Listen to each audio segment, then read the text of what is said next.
We're here with Daniel Bluman, international five-star competitor competing for Israel.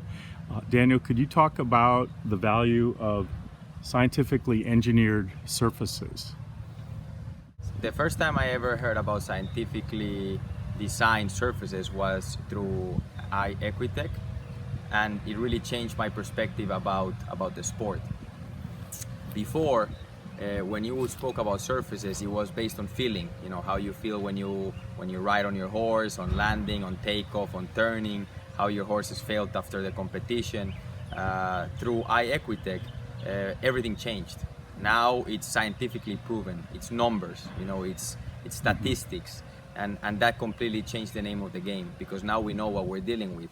You can, of course, speak to the text about what you're feeling, about the performance, about how the horse felt afterwards, and all those things that for us are important.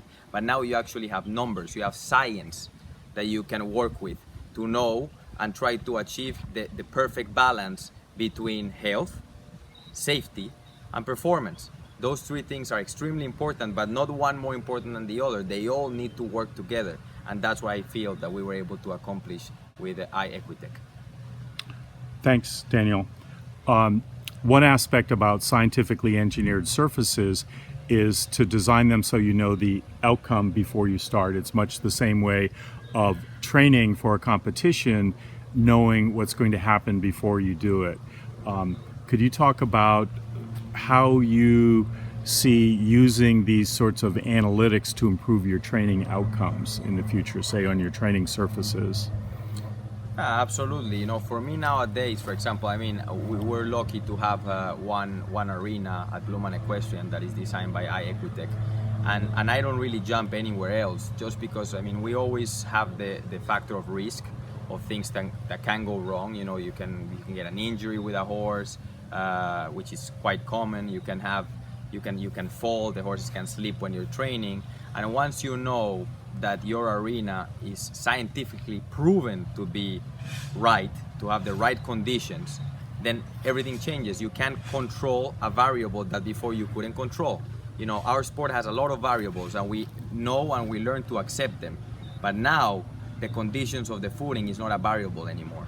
With science, we have made this already something that is absolutely controllable. And I think, as I said before, that changes the name of the game. Daniel, last year you won the Grand Prix at the Hampton Classic.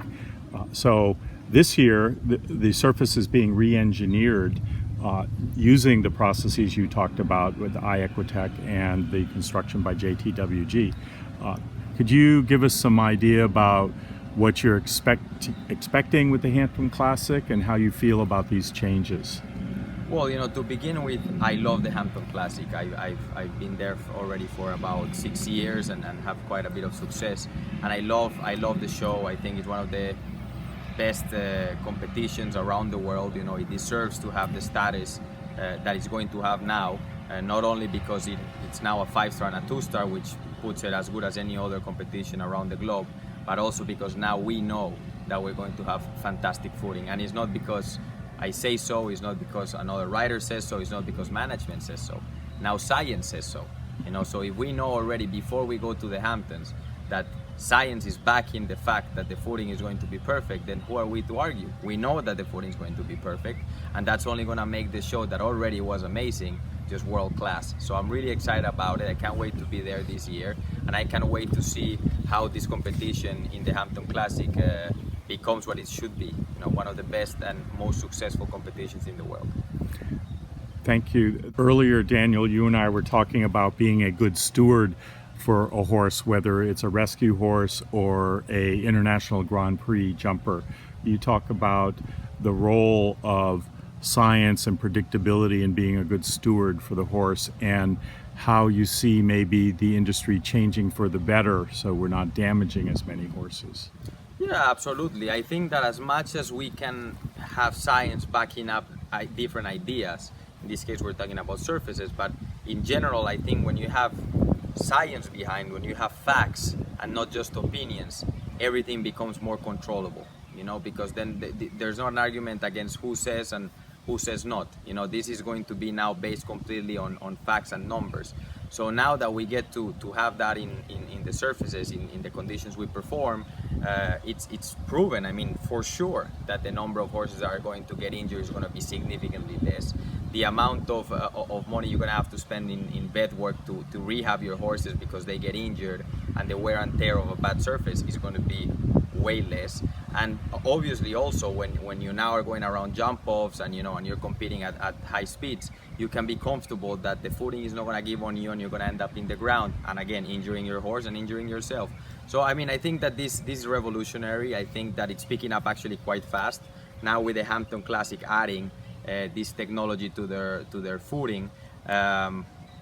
We're already covering most of the best venues in the United States. So I hope that not only in North America but in the rest of the world, everyone picks up on the job that Equitech is doing and benefits from it. Because at the end of the day, we're protecting the horses, and it's all about loving what we do and being able to keep everyone healthy. Good. Thank you so much, Daniel. That's so kind of you.